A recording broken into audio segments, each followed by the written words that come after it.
Fala galera, como é que vocês estão? Bom, sejam bem-vindos para a segunda aula do nosso curso de aritmética.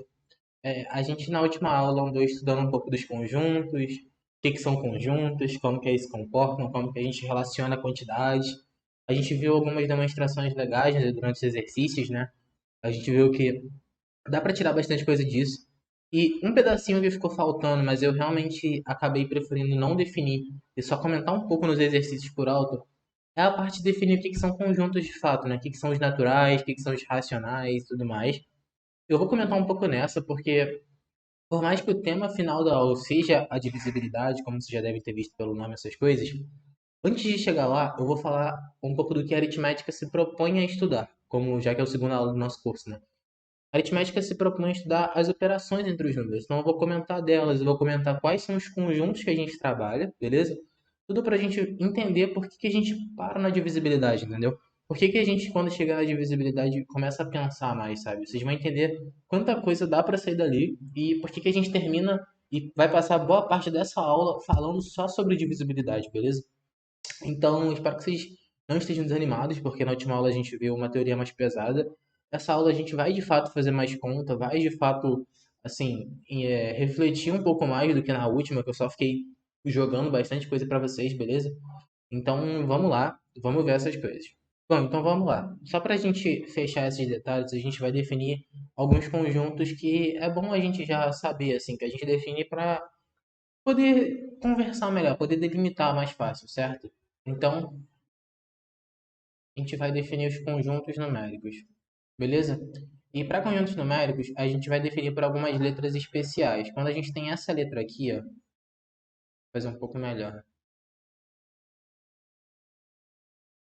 Quando a gente tem essa letra aqui, isso aqui é um N. Tipo assim, você tem um N maiúsculo, aí você vai colocar um tracinho a mais aqui, ó, entendeu? Você vai fazer ele quebradinho, certo? Então, só fazendo aqui de novo para vocês, você vai fazer assim, como se fosse um N, só que esse do meio você vai deixar um espacinho. Isso aqui é o símbolo dos números naturais.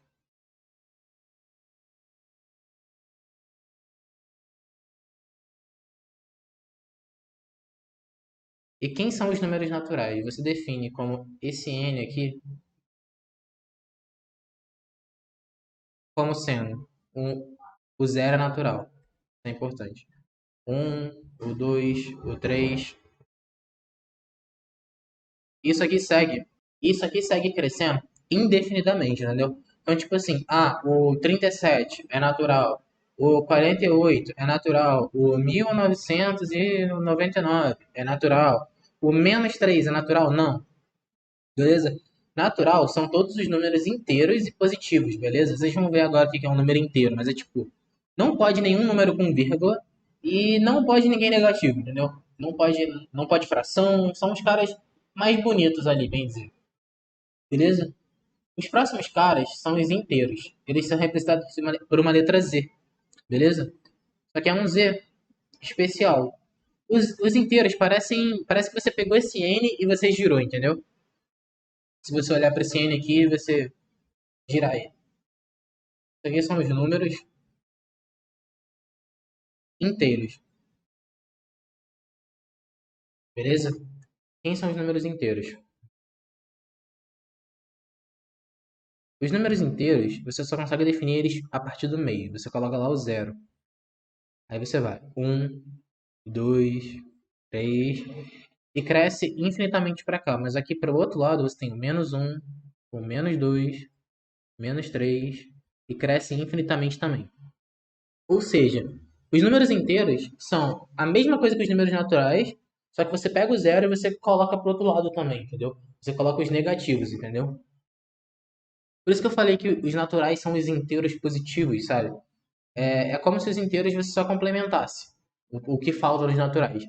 Só que um detalhe, você ainda não está considerando um número com vírgula, você ainda não está considerando fração.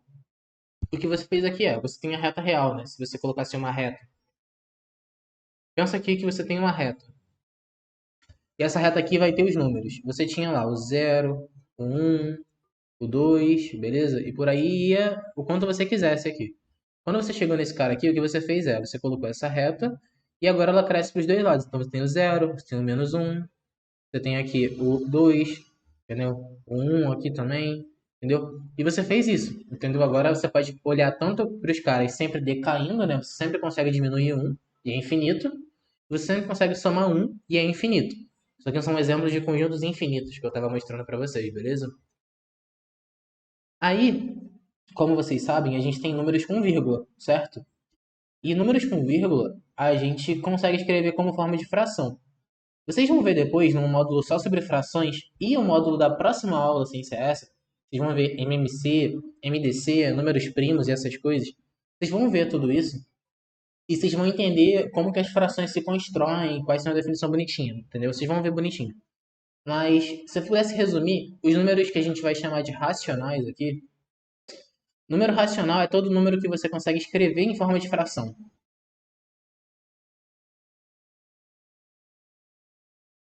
A gente chama de racionais. Todo número que você consegue colocar como P sobre Q, onde P é uma fração, o P sobre Q é uma fração irredutível, que a gente vai ver. Fração irredutível é uma definição onde o MDC é igual a 1 e tudo mais, parará, não sei o quê. Esquece isso agora. Foca no que eu tô falando em palavras, não em definições. Pensa assim, eu tenho, sei lá, 0,3. Isso aqui é um número racional.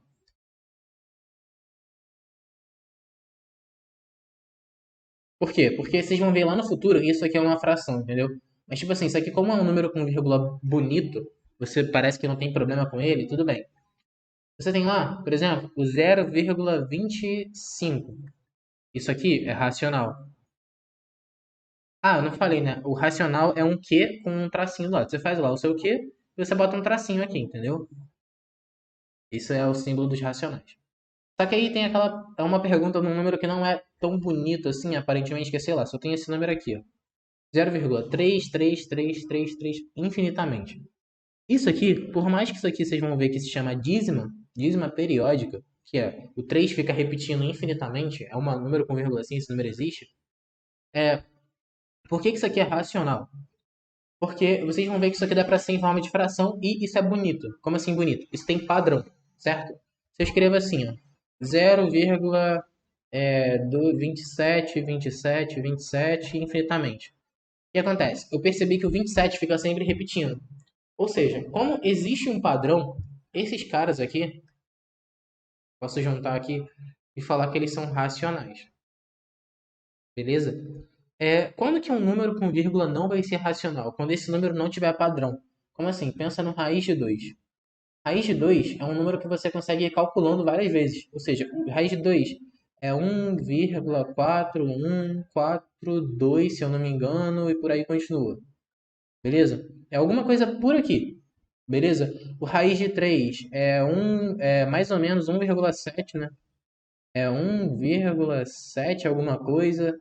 E essas coisas aqui, elas não têm padrão, entendeu? Isso é um número e vem de uma conta difícil, em geral, de você fazer.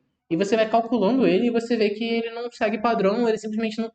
Essa ideia de racional e irracional, que é o conjunto que a gente está dividindo, né? Vocês vão ver que existem conjuntos racionais e irracionais. A ideia de irracional é porque você não consegue meio que pensar nesse número, sabe? Você não consegue achar uma lei de formação. Tipo assim, aqui o 3 sempre repete, né? Então você tem tipo uma lei de formação, sabe? Uma regra para formar seu número. Quando você não tem essa regra, você chama de irracional, entendeu? O número irracional que vocês sempre estão mexendo aí é o pi, o famoso pi, entendeu? O pi lá da geometria que vocês vão ver, vocês vão ver lá que as fórmulas usam o número pi, ele se escreve assim, caso você nunca tenha visto, é assim, ó, pi. Pi, beleza? Ele é representado por uma letra grega que é tipo um tio com duas perninhas embaixo, isso é o pi, beleza? Caso você nunca tenha visto, você vai ver tudo bonitinho, mas o pi é um número irracional, beleza? E ele é infinito. E o pi, ele é 3,141592, acho que é 7 aqui, mas eu não tenho certeza, beleza? Não precisa saber isso tudo, o que vocês precisam saber para a prova é que o pi, ele é aproximadamente 3,14. Isso aqui é bom vocês saberem decorar, que às vezes vai ser útil. Mas isso vocês vão ver lá em Mate 3 com o Marcos, professor Marcos, lá em Geometria, vocês vão ver muito bem. Vocês vão entender a origem do pi e tudo mais. Mas esse conjunto de caras aqui, ó, não é racional. Repara que eu não consigo representar direitinho na reta, por quê? Porque eu tenho lá, tipo, eu tenho aqui, vamos lá, entre o 0 e o 1. Eu tenho vários números com vírgulas bonitas, 0,2, 0,3, certo? Mas eu tenho aqui um número que, sei lá, deixa eu pensar, raiz de 0,17. Isso aqui é um cara que ele com certeza está aqui dentro, mas ele não é racional, entendeu? Porque ele é uma raiz feia, certo? Então, tipo assim, eu não consigo pegar, eu não consigo falar, ah, eu vou pegar todos os caras aqui do caminho. Por quê? Porque aqui no meio eu vou ter tanto racional quanto irracional, entendeu?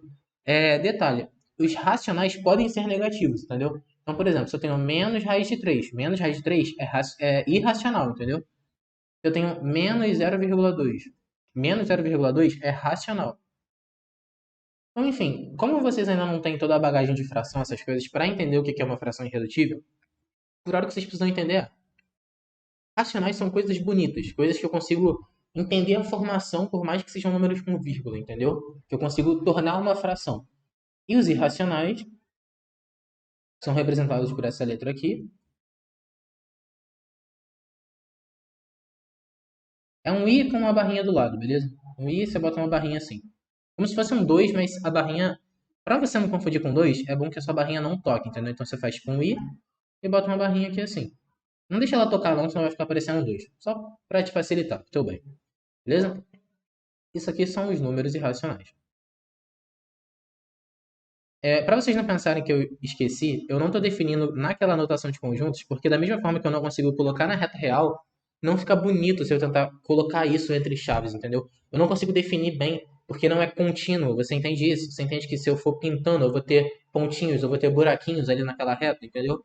Então eu tenho os números irracionais. Números irracionais são os caras feios, assim, são os caras que eu quero meio que excluir e deixar eles separados, que eles não me dão problema. Raiz de 3, raiz de 5, raiz de 37, o π.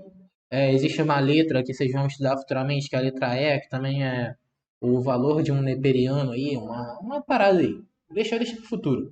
Mas isso aqui é um número feio também, entendeu? E esses valores aí são números irracionais, entendeu? Eles são dados como irracionais, certo? E, por final, mas não menos importante, uma coisa que a gente trabalha muito no geral é quando eu quero só juntar todo mundo, eu chamo de real, que são os números que existem. Porque pensa, você fala, ah, o raiz de 2 existe? Será que o raiz de 2 existe? Você perguntou isso? Porque pensa, o raiz de 2 é um número que eu acabei de falar que é uma vírgula toda feia. Como é que um número infinito existe na vida real? Cara, eu vou te mostrar um exemplo muito simples de que o raiz de 2 existe. Se eu tenho aqui um triângulo retângulo isósceles, pensa que isso aqui é isósceles. E eu pego, vamos lá, eu peguei um dedo e vamos supor que isso aqui vale um. Eu peguei outro dedo e vamos supor que isso aqui vale um. E eu fiz um triângulo retângulo. Isso aqui vale um, isso aqui vale um. Se você fizer Pitágoras, que é um teorema que vocês vão aprender no futuro, você vai ver que isso aqui vai ser esse lado aqui, ó. Vou chamar de L. O L ao quadrado vai ser igual a 1 ao quadrado mais 1 ao quadrado. E esse L ao quadrado vai ser igual a 2, logo L é raiz de 2. Beleza? Novamente, eu pulei várias etapas aqui, mas anota essas coisas porque um dia vai tudo fazer sentido, caso você ainda não tenha visto Pitágoras ou esse tipo de coisa. A gente vai chegar nisso tudo. Isso aqui são comentários interessantes para você entender. O que eu quero tirar disso aqui é, se eu coloco um dedo aqui e um dedo aqui, a distância entre essas pontinhas aqui, ó, essa distância aqui, ó, se eu tivesse feito assim, ó, a distância entre a ponta de cada dedo é exatamente raiz de 2, entendeu? Se meu dedo me disse um. Vocês vão ver também que isso não importa depois. Mas enfim, como essa medida aqui vai ser raiz de 2 existe. E eu consigo chegar nesse tamanho. E na verdade, usando o teorema de Pitágoras, você percebe que eu consigo chegar em qualquer valor, entendeu? Na verdade, na maioria dos valores ali, porque uns vão dar com vírgula e vai ser mais trabalhoso, mas de modo geral, eu consigo alcançar esses valores com as raízes, entendeu? Esses números existem. Então, por final, esse comentário aqui é só para você questionar, será que um número irracional eu consigo materializar ele? Será que eu consigo pegar esse número irracional e encontrar ele na vida real? Será que o π existe, por exemplo? Existe. Tem forma de eu encontrar esses valores em números reais. Eu mostrei só um exemplo para vocês, mas de modo geral, o que eu vou chamar de real, O real você geralmente faz tipo um R com uma perninha dupla, assim. Beleza? É um R com um tracinho a mais do lado. Isso aqui são os números reais.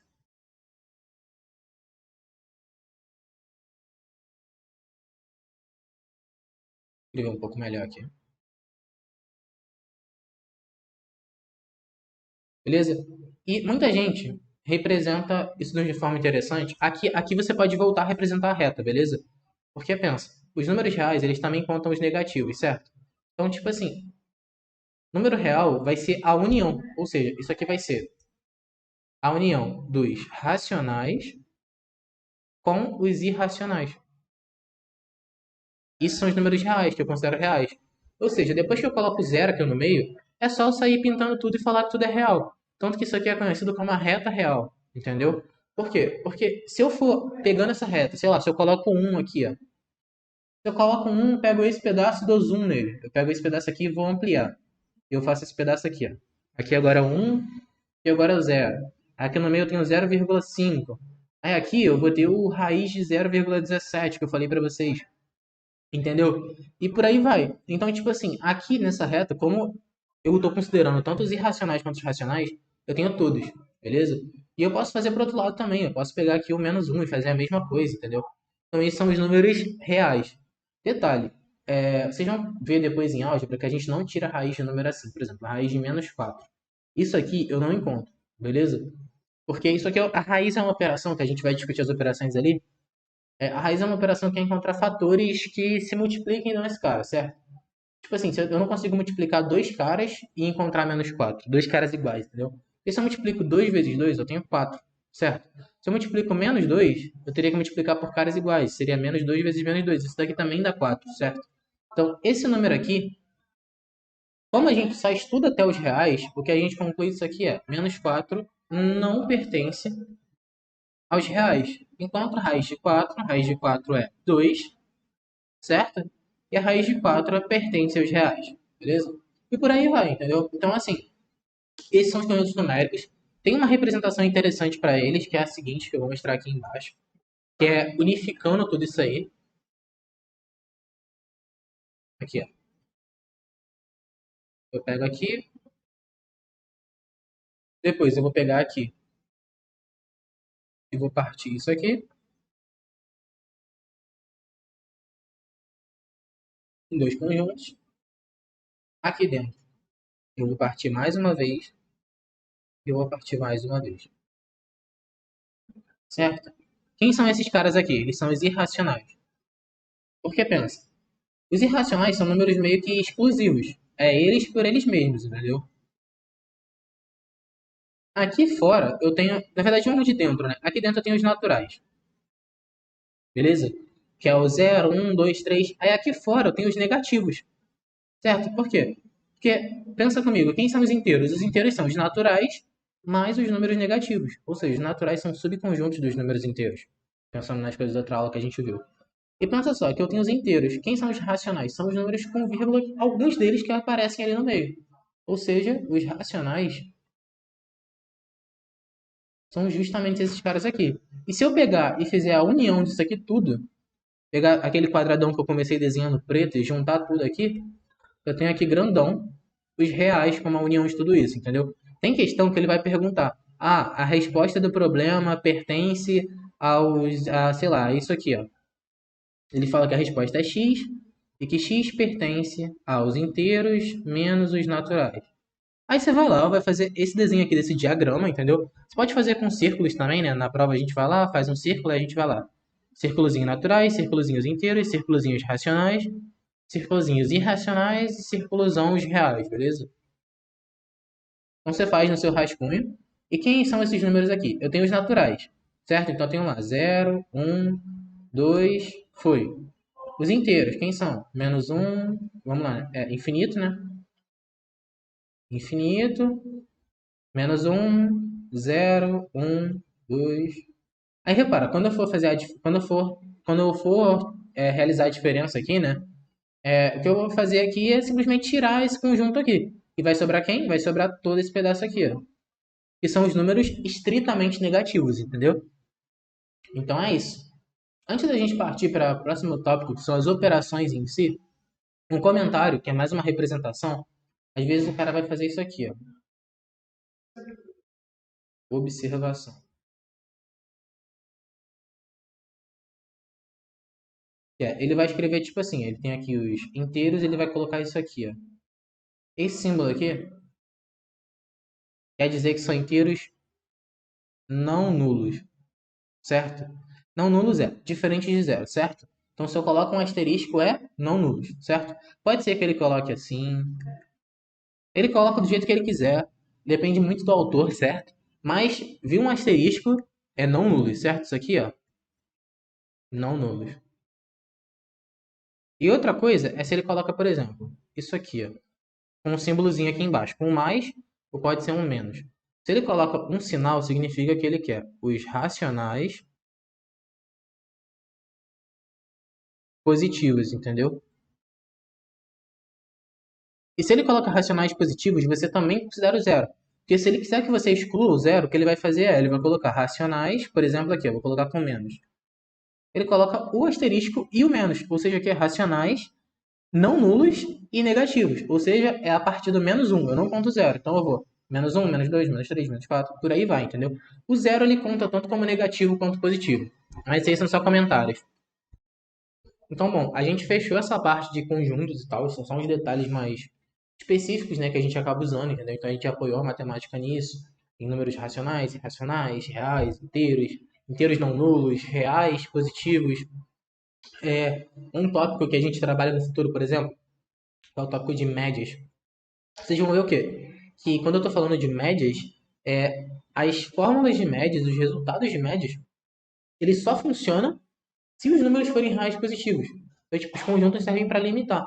Às vezes você vai encontrar um resultado, né? Você vai encontrar uma coisa que funciona. Mas essa fórmula sua, ela tem condições. Não é só você sair usando, entendeu? Então, é importante você saber ler conjuntos. As questões, se você for ver uma boa questão, uma questão bem digitada, assim, de prova, ela te dá noções de conjuntos, entendeu? Ela te fala, são números positivos, são números reais, entendeu? Ele te limita para você não ficar, sabe, perdido ali na questão. Agora, um assunto que eu vou passar, mas eu vou passar mais. Primeiro, é que para a gente poder fazer questão desse tópico. Porque tem questões que caem que estudam a lógica das operações, entendeu? Vocês vão ver, é bem interessante até. A aula de resolução disso eu acho que vai ficar muito boa, beleza? Porque são questões que elas impactam mais resolvendo do que falando, entendeu? Mas são questões que teoricamente só vão explorar as operações. Eu acredito que todo mundo que está aqui já esteja ali no nono ano, primeiro, alguma coisa assim. Talvez tenha um perdido do oitavo, talvez tenha alguém perdido do terceiro, não tem problema, entendeu? Não tem problema. Mas de modo geral, mesmo que você seja uma pessoa mais velha, já estudando pré-AR, pensando em concursos mais difíceis, assim, mais difíceis no caso de serem mais conteudistas, sabe? Porque as bancas militares de EAR, elas têm questões no nível de EPICAR, porém elas são mais conteudistas, né? Vocês já começam a ver a partir de números complexos, umas coisas assim. Sem problemas. Sem se estressar com isso, o que a gente vai estudar aqui são as operações que a gente já faz a vida inteira. Ou seja, a gente vai estudar soma, a gente vai estudar subtração, multiplicação e a divisão eu vou deixar para o final. Ela vai se estender, certo? Tem aqui as operações,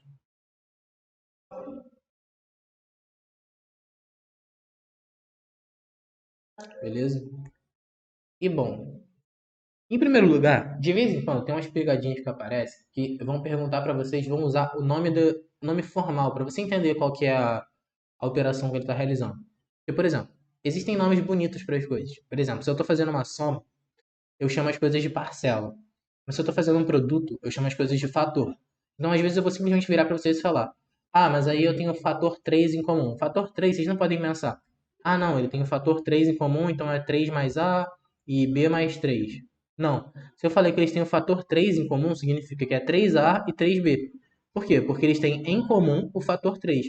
Quando eu falo de fator, eu estou falando necessariamente de multiplicação, entendeu? Então é bom vocês terem essa noção de palavras, porque os problemas podem usar, e eu naturalmente uso, porque é a questão da rigorosidade da matemática mesmo, de vezes é preciso. Entendeu? Então quando eu estou falando de soma, uma soma é igual a uma parcela mais uma parcela. Repara que aqui eu não preciso usar nomes diferentes, por quê? Porque nesse caso não importa a ordem. Quando eu estou fazendo a diferença, não importa a ordem. E se eu fizer 10 menos 3 e 3 menos 10, o resultado vai de um do primeiro, né? Vai ser. 10 menos 3 dá 7 e 3 menos 10 dá menos 7, né? Eu esqueci mais ou menos a ordem, mas vocês entenderam. Ou seja, a ordem faz diferença. Então faz sentido que eu dê nomes diferentes. Como a soma não faz, eu chamo a soma de parcela. Entendeu? Eu chamo os carinhas de parcela.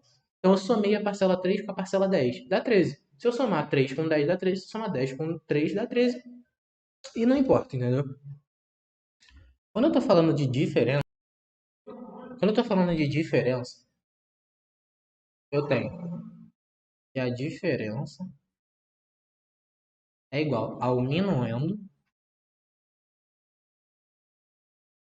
menos o subtraindo. E isso aqui é o resultado. Por quê? Porque faz diferença quem é cada um. Então eu tenho o cara grandão, que é o minuendo.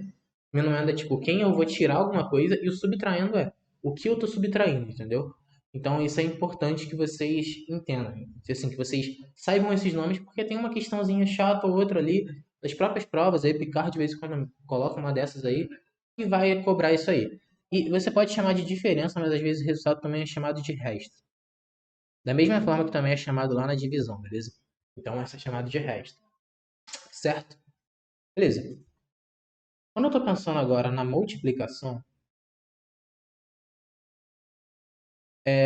aqui é até um comentário interessante, por quê? Porque tudo que eu falei até agora, eu consigo expressar em somas. Como assim expressar em somas? A diferença é simplesmente eu chegar e falar que eu estou fazendo 3 mais menos 10. Se eu quero fazer 3 menos 10, por exemplo. Isso aqui dá menos 7, certo? Que eu posso falar que isso aqui é uma parcela, isso aqui é uma parcela, beleza? Sem problema nenhum, entendeu? Então, eu consigo expressar em soma. A multiplicação eu também consigo expressar em soma. Como assim? A multiplicação é basicamente uma soma sucessiva. Eu tenho 3 mais 3. Eu tenho isso aqui. 3 mais 3 mais 3 mais 3, por exemplo. Isso aqui é uma soma sucessiva. E eu consigo expressar essa soma como uma multiplicação. Isso aqui é nada mais do que 3 vezes 4, entendeu? Isso aqui é a definição de multiplicação. Você pode expressar tanto com x ou com um pontinho, mas não tem problema. Certo? Então é como se a multiplicação fosse uma operação em que eu conseguisse transformar em soma. Mas vocês vão ver que na divisão a gente para, porque a gente não consegue expressar a divisão diretamente como uma soma. Entendeu? A gente expressa a divisão como meio que o entendimento, como se a gente precisasse quebrar o número. Vocês vão entender melhor quando eu mostrar, mas a multiplicação é nada mais do que um fator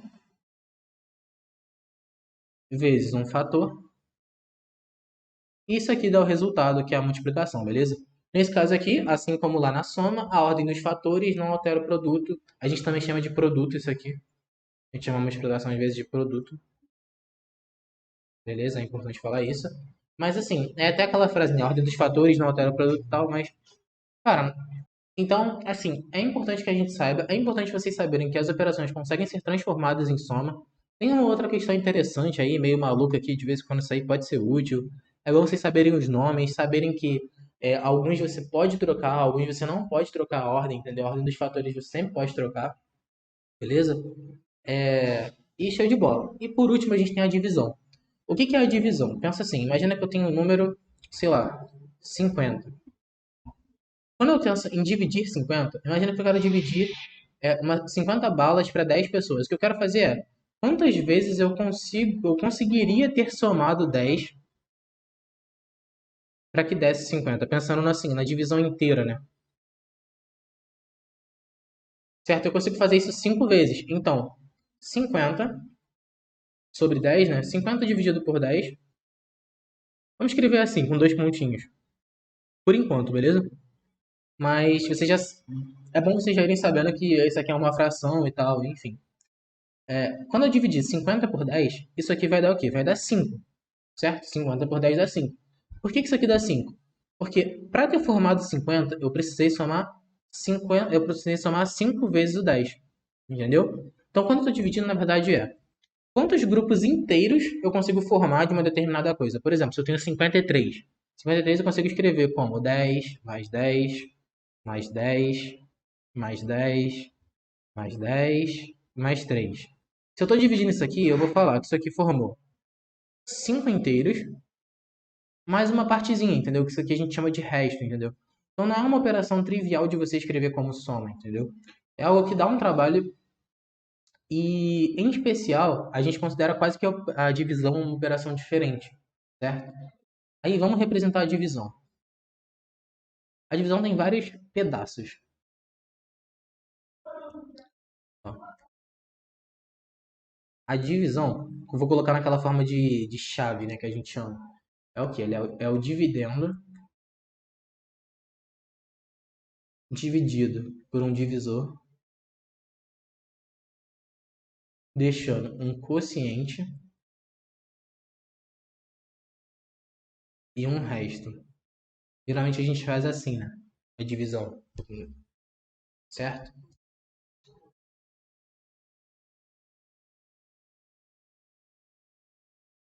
Show de bola.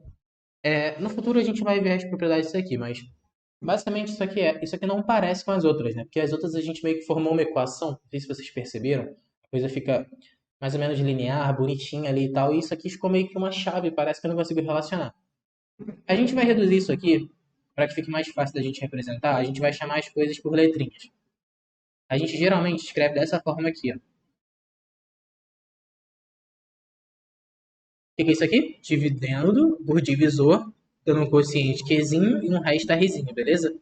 Isso aqui é a divisão, certo? O que é o quociente? O quociente representa quantas vezes o Dzinho cabe em Dzão. Lembra lá da soma? Então, 50.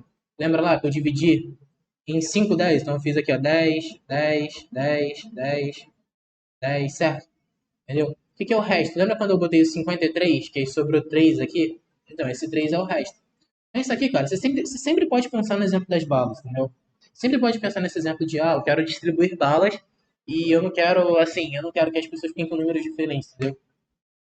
E, enfim, analogias aí, só para vocês entenderem.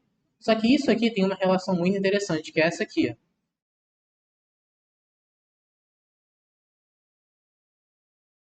Cara, essa relação aqui, ela demonstra uma quantidade de coisas que vocês não têm noção.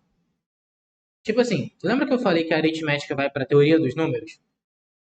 Então, se não fosse essa equação aqui, exatamente essa aqui, simples do jeito que ela é, Dzão é igual a Dzinho vezes Q mais R, a gente ia perder uma grande parte do que a gente deduziu em teoria dos números, entendeu?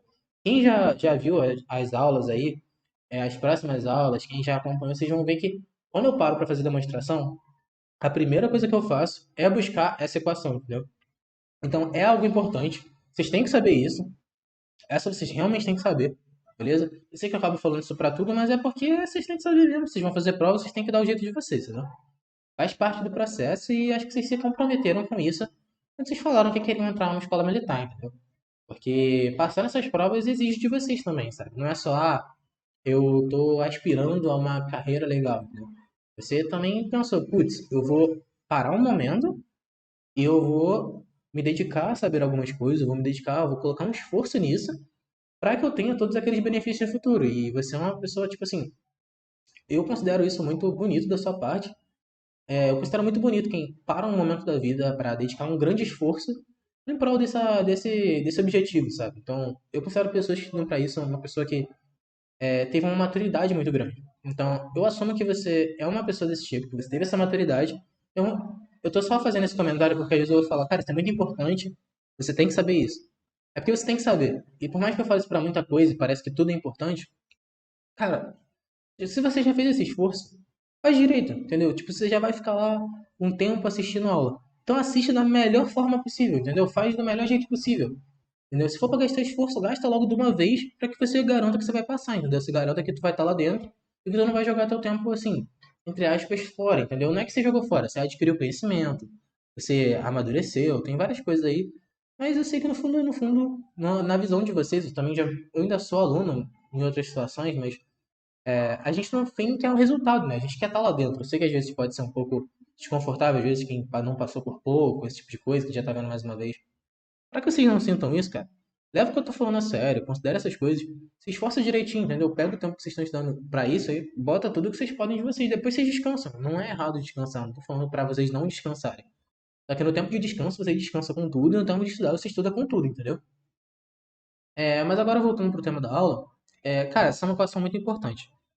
Qual que é o problema da forma que eu estou ensinando para vocês?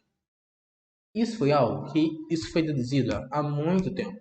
A aritmética é a mais primitiva das três matemáticas que vocês estudam. É a mais lá do comecinho, sabe? Mas qual que é o grande problema? Essa coisinha que a gente faz, de colocar os números aqui, por exemplo, 12 dividido por 3, aí a gente vai lá, 12, aí dá 4, certo? E resto zero. Essa coisinha que a gente faz aqui se chama algoritmo. Algoritmo é como se fosse um jeito sistematizado, sabe? Eu sistematizei, certo? Sei lá, quando você era mais novo, você decorou como que fazia isso aqui. Você decorou como que fazia isso aqui, você decorou o mecanismo, né? Você percebeu que tinha um mecanismo, botava ali, pá, o número vinha pra cá, dividia, tal, pá, morreu. Beleza, você tem um algoritmo. O algoritmo é uma coisa cíclica. Você pode repetir e vai ficar te retornando resultados. Então vai ficar te entregando resultados. Você bota um número, bota o outro ali, aplica o que você já sabe, uma ordem de passos bem definida e te retorna a resposta, entendeu? É como se fosse uma máquina. Aqui, ó, você tem uma máquina de dividir, certo? Aí você coloca um número aqui, certo? Aqui, ó, você coloca um número aqui, você coloca outro aqui, você tem as suas regras aqui dentro da máquina e no final você sai com uma resposta e um resto, entendeu? Então isso é um que a gente chama de algoritmo. Por mais que eu não tenha te falado isso, mas isso é um algoritmo. E esse algoritmo, ele tem uma base. E a base dele é isso aqui, certo? O que eu vou tentar mostrar aqui para vocês isso aqui é análogo assim, é a mesma coisa de formar grupos de balinhas. Parece que não é, parece que eu tô com um monte de letrinha, mas a comparação que eu falei com vocês já, isso aqui é só formar grupos de letrinhas. É exatamente a mesma coisa, certo? E quando as pessoas entenderam e escreveram essa equação, o algoritmo se traduziu através dela, beleza? Ele se traduziu meio feio, né? Mas ele nasceu a partir dela, entendeu? Eu ensinei vocês ao contrário, mas essa equação veio primeiro. Por que eu não vou ensinar por ela? Vai tornar muito mais difícil. Vai ser muito mais difícil para vocês entenderem. Ninguém estuda assim hoje em dia. E vocês podem primeiro construir uma base do jeito mais fácil, entender a equação, entender de onde ela veio, pá.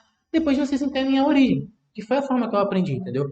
Eu acho que essa é uma forma interessante da gente tornar as coisas mais didáticas e mais fáceis para vocês. A gente não precisa ficar sofrendo com demonstração agora, beleza? Mais detalhes disso aqui eu vou deixar para aula de exercícios mesmo. Eu acho que no final, para vocês realmente entenderem é, as demonstrações, vocês precisam primeiro ter aplicado em tido tipo necessidade, sabe?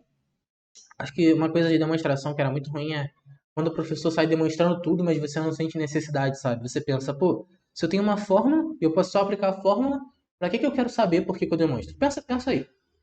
Pensa você aí sozinho. Eu tenho uma fórmula e eu posso aplicar essa fórmula quando eu quiser, se eu respeitar as regras dela. Por que eu quero que o professor demonstre? Entende?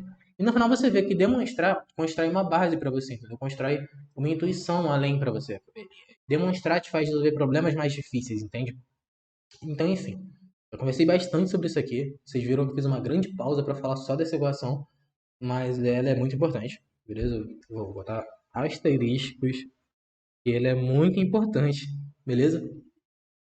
Enfim, lembra que eu falei que a gente quer formar grupos de balas? Pensa assim, eu tenho lá os 50.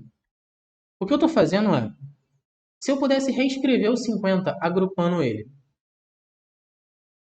eu quero fazer os 50 em grupos de 10. Porque pensa, lembra que eu falei que uma multiplicação é nada mais do que somas sucessivas?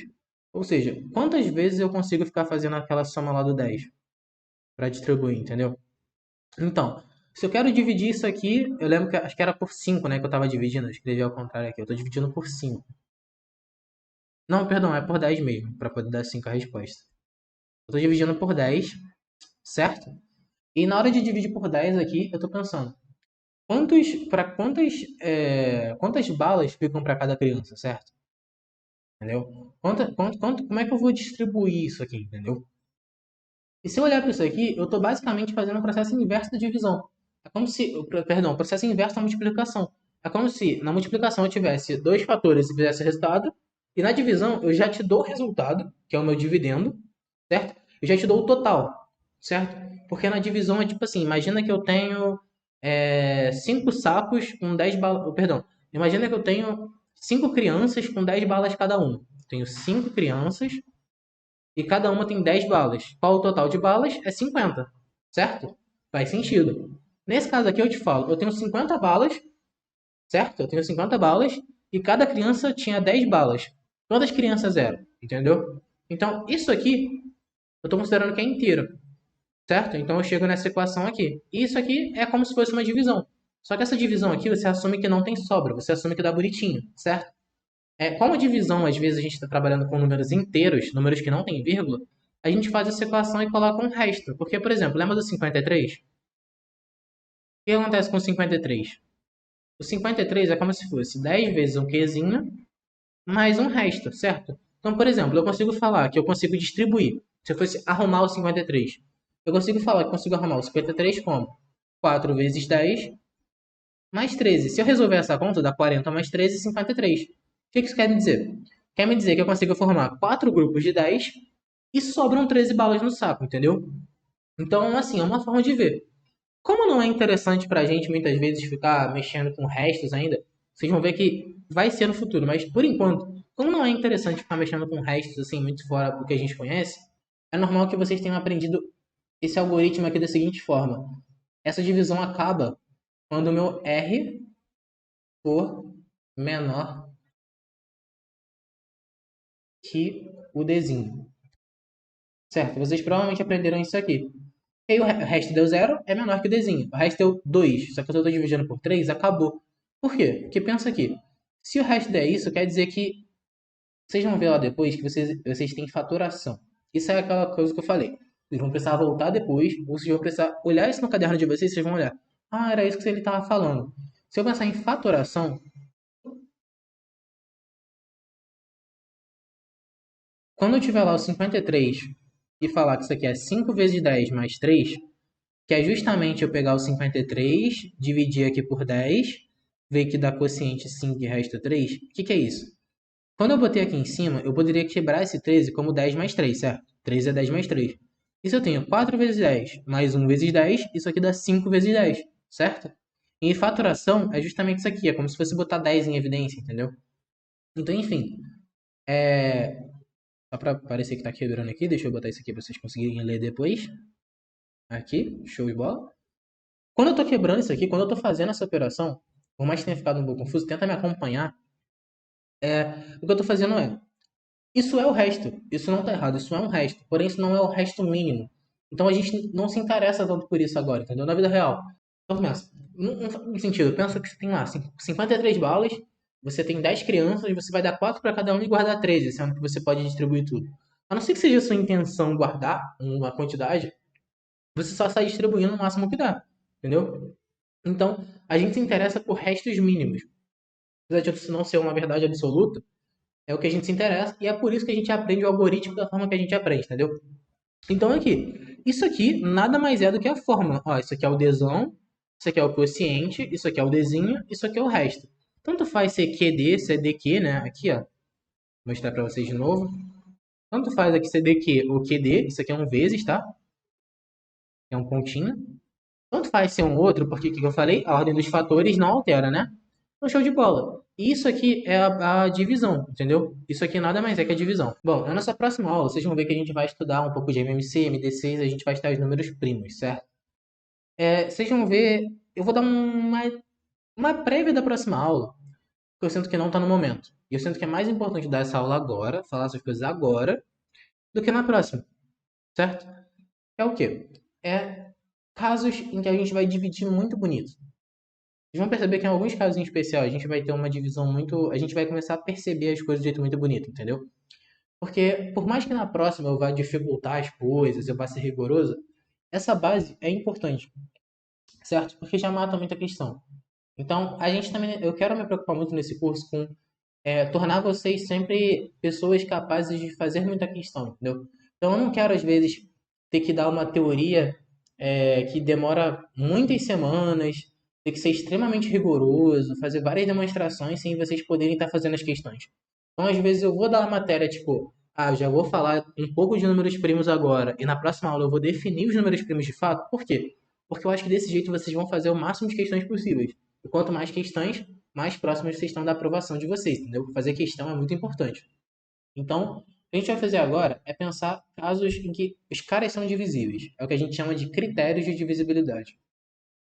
O que são critérios de divisibilidade? A gente vai reparar que para alguns caras em especial, acontece algumas coisas bonitas quando a gente está dividindo, entendeu? Eles, tipo assim, sei lá, se você me pergunta, 84 é divisível por 2, eu falo que é. Sabe por quê? Por quê? Porque todo número par é divisível por 2. E eu sei que 84 é par, entendeu?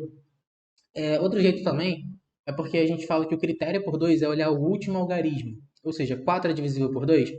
Logo 84 também é, entendeu?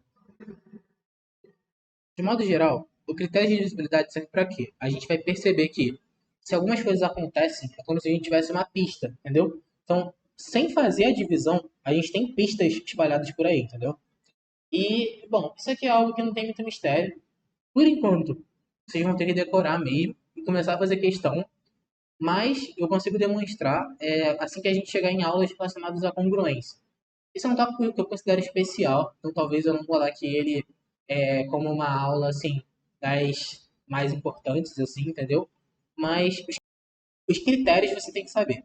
As demonstrações você pode até não saber, mas os critérios você tem que estar fluente, entendeu? Os principais ali. Quais são os critérios principais que vira e mexe estão aparecendo por aí? Bom, o critério para o 2. Qual que é o critério para o 2? Bom, tem duas formas. Se for par, é múltiplo de 2.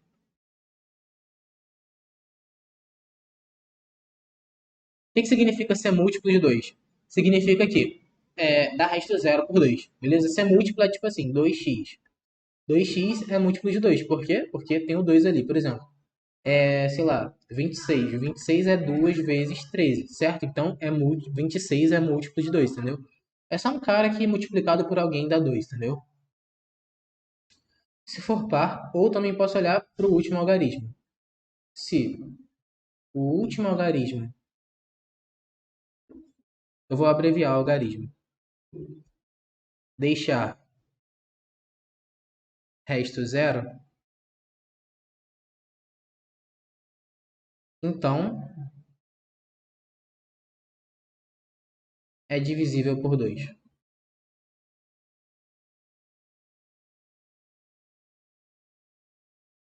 Beleza? Por 3. Deixa eu só dar um exemplo. Exemplo. 38. 38, eu olho para o 8. 8 por 2. Deixa quociente 4, resta zero. Logo, 38 é divisível por 2. Beleza? Agora aqui. Próximo cara. 3. A soma dos algarismos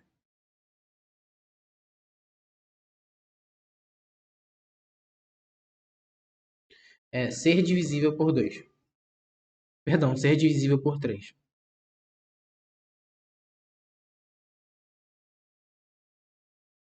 Ou seja, qual é a condição que precisa ser batida para um cara ser divisível por 3? A soma dos algarismos ser divisível por 3, certo?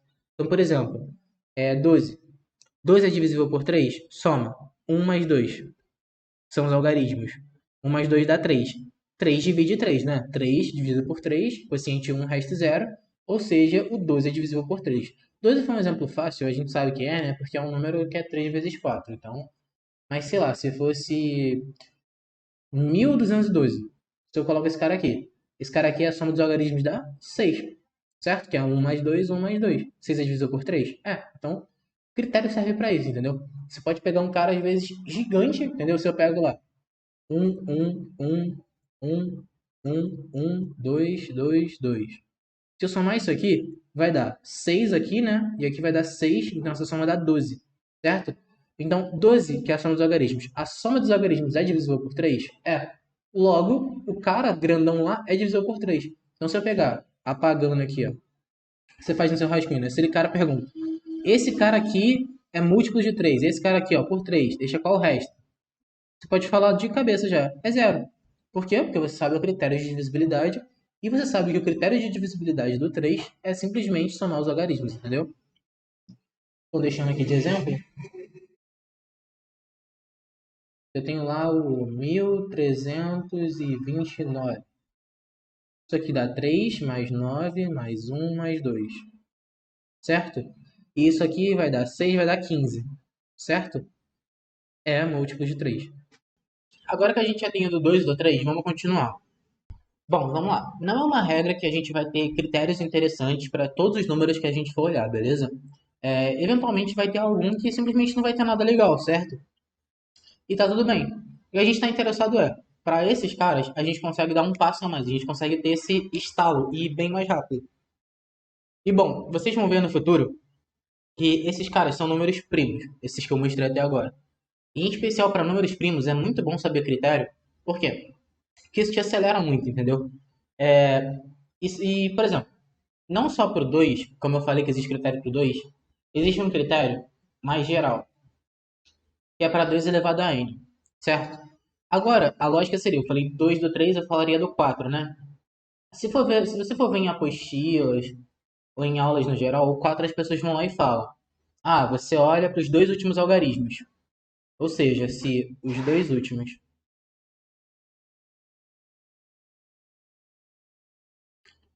forem múltiplos de 4, então é divisível. Se tu considera isso aqui, beleza? Tipo assim, isso é válido, mas isso é um caso particular. Porque lembra que no 2 eu falei que era o último algarismo, no 4 eu tô falando que são os dois últimos e o 4 é 2 ao quadrado, ó. 2 elevado a um, último. 2 elevado a 2, dois últimos, né? Eu ia botar penúltimo, mas são os dois últimos. Certo? Tipo assim, a matemática nem tudo precisa ter padronizado, certo? Eu só olhei para um, para dois, isso não quer dizer nada, certo? Na primeira vez que você olha, né? Você não pode pensar, ah, funcionou para um, para dois, para três, pronto, funciona sempre. Não é verdade, beleza? Mas nesse caso em especial, vai funcionar. Quando você vê uma coisa assim, você tem que desconfiar e testar, entendeu? Aí você desconfiando de alguma coisa assim, você vai lá e testa. E bom, no futuro vocês, com artifícios já da congruência, né, uma análise de restos um pouco mais profunda, vocês vão conseguir demonstrar isso bem de boa, beleza? Isso fica como o exercício futuro de uma lista futura aí, beleza? Que vai estar sendo adicionada. Mas por enquanto, o que é legal vocês saberem é, se eu tenho 2 elevado a n, ou seja, por exemplo, o 8, qual seria o critério do 8? 8 é 2 ao cubo, logo, são os três últimos algarismos. Então, 2 elevado a n, se os n últimos algarismos forem divisíveis, é divisível. Beleza? Vamos lá.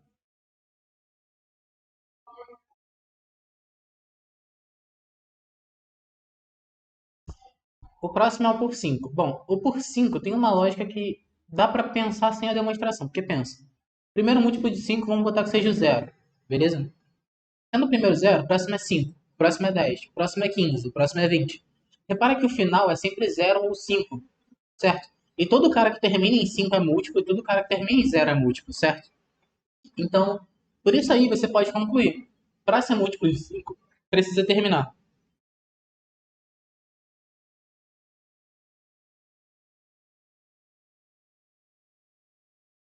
em zero ou 5.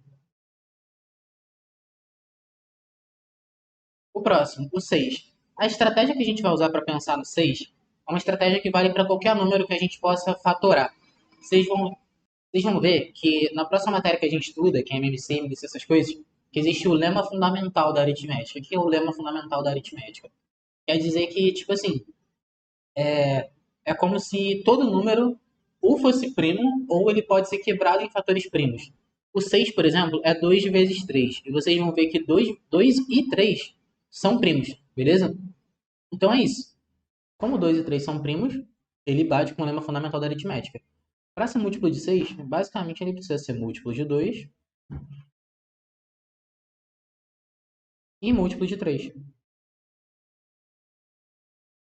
Então, qualquer número, por exemplo, se eu estou pensando no 12, o 12 é o quê? É 3 vezes 4.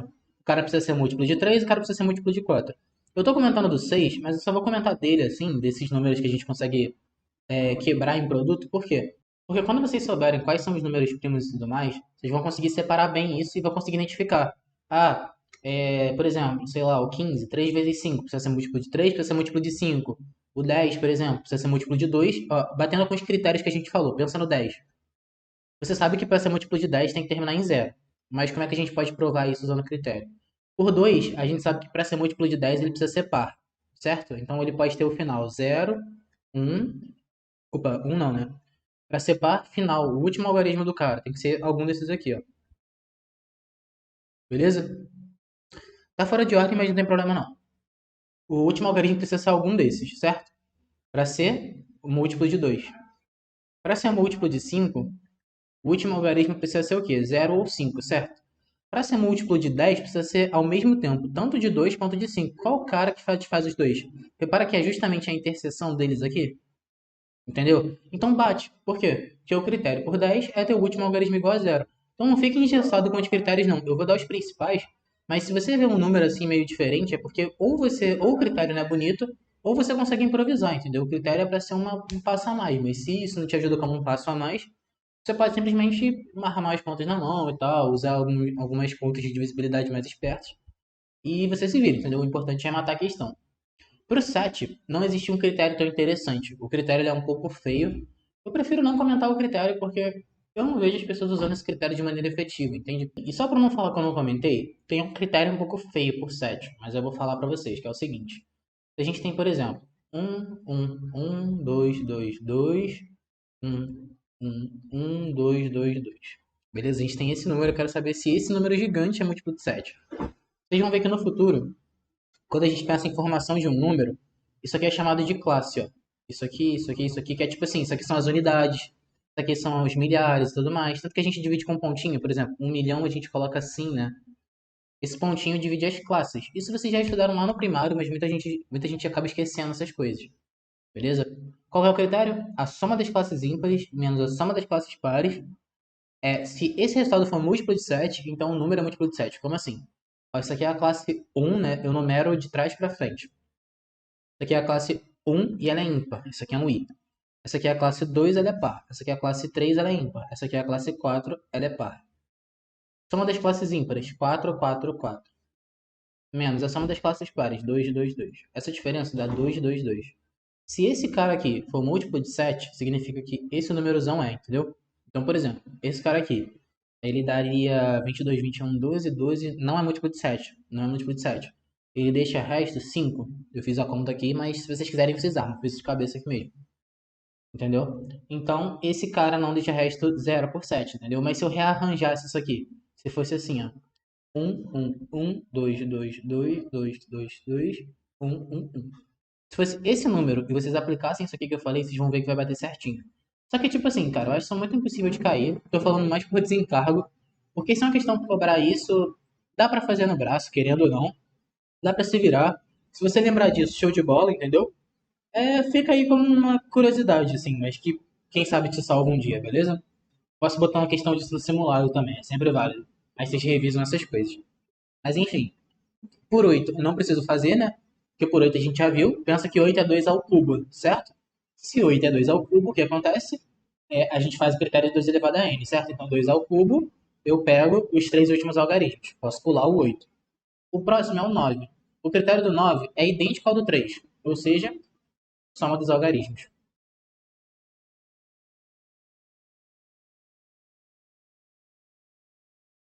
dando múltiplo de 3.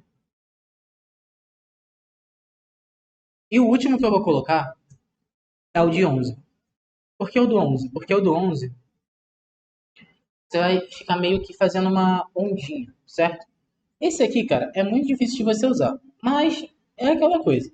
Eu prefiro falar e você ter anotado para quem sabe você revisar e tal, porque a gente nunca consegue prever o que vai acontecer na prova, né, entendeu? Mas o critério de 11 é o seguinte.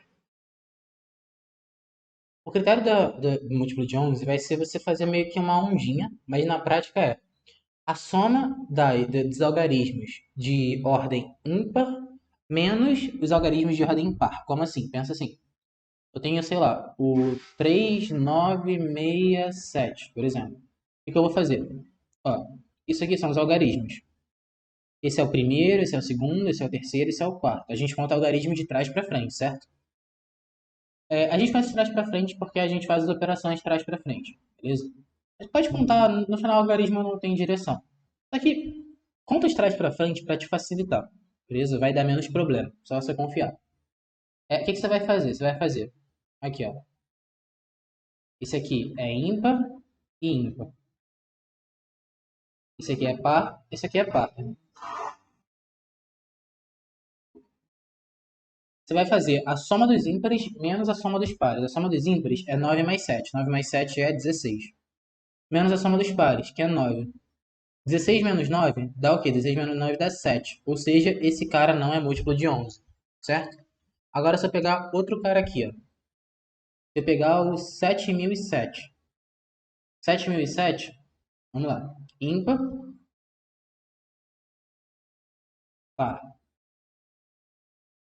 Ou seja, vai dar soma dos ímpares, 7, menos soma dos pares, 7, vai dar 0. Isso aqui é outro exemplo. Ou seja, se eu pegar esse cara aqui e dividir por 11, ele vai dar bonito. Vocês vão ver que eu vou falar algumas vezes. Tem uma coisa que eu decorei fazendo prova. Num... Coisas estranhas que você decora quando você estuda muito para prova, mas isso aqui é 7 vezes 1001. E 1001, ele é um número que ele vai parecer muito primo. O número primo é um número que você não consegue dividir por nada. Por exemplo, 2. 2 você não consegue dividir, só por 2 e por 1. O 3, você consegue dividir por 1 e por 3. O 5, entendeu? Agora o 6, você consegue dividir por 1, por 2, por 3 e por 6. Tem mais gente. Enfim, próxima aula vocês vão entender melhor. Mas o 1001 é um cara bem legal, porque o 1001 ele é 7 vezes 11 vezes 13. Por que que eu decorei isso aqui? Eu não sei. Sei que apareceu em tanta questão pra mim, isso apareceu tantas vezes que eu decorei sem nem querer decorar, entendeu? Então de vez em quando ele vai aparecendo nos simulados aí, porque é um número que, sei lá, apareceu muito pra mim. Beleza? Então, e esse cara aqui é múltiplo de 11. De fato, né? Pensa que isso aqui é 7 vezes 11 vezes 13. Que eu falei do número. E tá vendo que tem o fator 11 aqui? Se tem o fator 11, ele é múltiplo de 11, entendeu? Vocês vão ver na próxima aula que se tem o fator do cara, tipo, se tem um 2 ali no meio, ele é múltiplo de 2, entendeu? É isso que determina, certo? Porque seria tipo se esse cara aqui ele é 11 vezes alguma coisa, entendeu? Mesmo esquema, entendeu? E bom, essa é uma verdade importante. Por que que eu falei da minhoquinha? Porque o jeito esperto de você fazer isso é: pega esse 7007, você vai fazer assim, ó. 7007. Você vai devagarzinho e vai fazer uma minhoca aqui, ó. Aqui, aqui, aqui, aqui. Você vai fazer entre os números. Por quê? Você vai somar o que está embaixo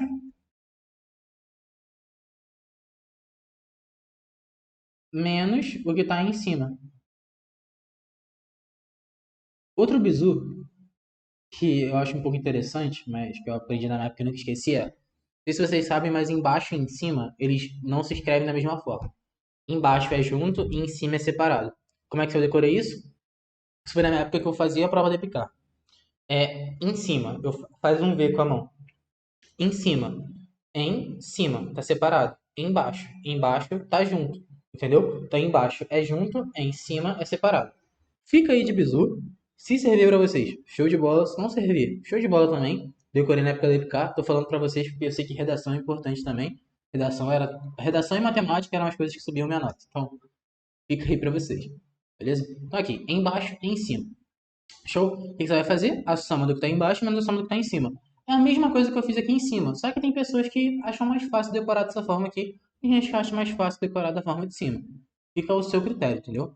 Mas, bom, esses são os critérios de divisibilidade. Eles te ajudam a matar muita questão bem mais rápido, entendeu? Deixam tudo bem mais tranquilo. De novo, isso aqui é uma ferramenta para te acelerar. Na prática mesmo, você vai estudar depois a divisibilidade, a congruência, tudo mais, os números primos, tudo bem mais calmo, entendeu? Mas isso aqui é um recurso inicial para você entender o que, que define a multiplicação, o que, que define a divisão, como eu defini para vocês. Aquela equação muito importante que eu falei, ela é essencial. Tem problema que só escrevendo ela você já mata o problema. Tem os problemas legais de MMC e MDC que você precisa usar aquela equação, entendeu? Então é isso, né? A gente construiu bastante base hoje, a gente consegue fazer problemas bem mais legais também agora, certo? Vocês estão com uma bagagem boa já. E essas matérias iniciais, deem uma atenção especial para elas, por quê? Porque elas forram a sua nota na prova. Como assim? Pensando em provas como o Colégio Naval e EPCAC, que são provas que eu fiz algumas vezes e eu consegui passar, o que acontece? Você não passa nessas provas fazendo só questão difícil. Muito pelo contrário. Se você for uma pessoa organizada, você vai fazer as questões fáceis e médias e vai deixar as difíceis lá pro final só se sobrar tempo.